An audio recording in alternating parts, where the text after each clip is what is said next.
Então eu preparei uma linha do tempo aí, tá pequeno aí, mas eu vou comentando. Vocês estão vendo que lá no canto superior esquerdo tem um quadrinho com uma estrela e no último aqui embaixo, na última linha embaixo, tem um triângulo vermelho. Então é justamente aquilo que eu falei. Uma linha do tempo que começa em 1989, o que tem em 1989? Queda do Muro de Berlim. Tá? Eu vou começar essa análise na queda do Muro de Berlim. Poderia fazer isso, levar esse início dessa linha do tempo para antes disso? Poderia. Poderia muito bem colocar esse conflito entre russos e ucranianos, levar isso para o final da Segunda Guerra Mundial. Poderia levar isso até lá para a Rússia de Kiev, se fosse do caso. Mas não, vamos começar na queda do Muro de Berlim, porque assim a gente vai conseguir ver exatamente, nessa situação atual, as causas mais próximas. Tá? E termina com o início da guerra, em fevereiro de 2022, que é o último ponto da linha do tempo. Você pode passar novamente, por favor? Próximo. Vamos lá. Tá, então tá pequeno aí, eu vou lendo aqui. O que acontece? Eu falei que dois fatos importantes aconteceram que a gente vai iniciar. A primeira, queda do Muro de Berlim. Então pode passar o próximo slide, por favor. Depois da queda do Muro de Berlim, aconteceu um fato que todo mundo sabe. Quando caiu o Muro de Berlim, houve a reunificação da Alemanha. A reunificação da Alemanha. E quando ocorreu a reunificação da Alemanha, obviamente a Alemanha Oriental, que era do Pacto de Varsóvia, e a Alemanha Ocidental, que já era da OTAN, quando elas se uniram, automaticamente a Alemanha Oriental passou a ser da OTAN também. Então foi o primeiro país vamos dizer, do Pacto de Varsóvia, né, que estava ali sob o guarda-chuva da União Soviética, que entrou para a OTAN.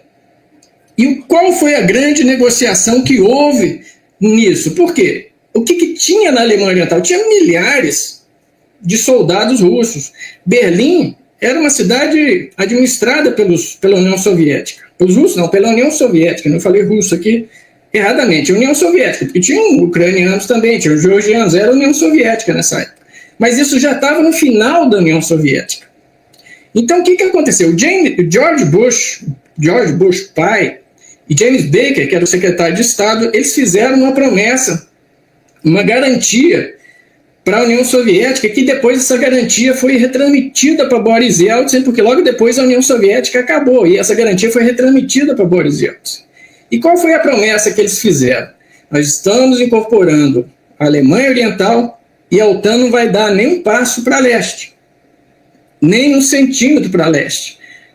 Então essa foi a promessa que eles fizeram. E aí muita gente diz, não, isso é narrativo, isso não aconteceu. Acontece, a gente pode falar mal dos Estados Unidos sobre diversos aspectos, mas nos Estados Unidos os documentos classificados, confidenciais, secretos e muitos até ultrasecretos, nem todos, mas alguns, eles são desclassificados, são tornados públicos. Então, assim, se você for lá, eu tenho aí o link aí embaixo, depois eu vou deixar essa palestra disponibilizada no meu canal. Quem quiser copiar, pode copiar. Lá no Arquivo de Segurança Nacional dos Estados Unidos, que é uma ONG, ela pega todos esses arquivos desclassificados e apresenta para você. Então, existem documentos desclassificados, inúmeros documentos desclassificados que apresentam efetivamente essas garantias de segurança foram feitas pela OTAN.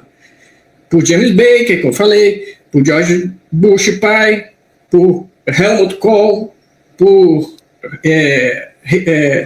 Richard Gates, que era o secretário de defesa dos Estados Unidos, François Mitterrand, Margaret Thatcher, John Major. Então, isso é fato, isso aconteceu. Tudo que eu vou apresentar aqui são fatos. Então, havia uma promessa que foi feita tanto para Gorbachev, tanto para Yeltsin, que a OTAN não se expandiria para o oeste. Pode passar o próximo slide, por favor?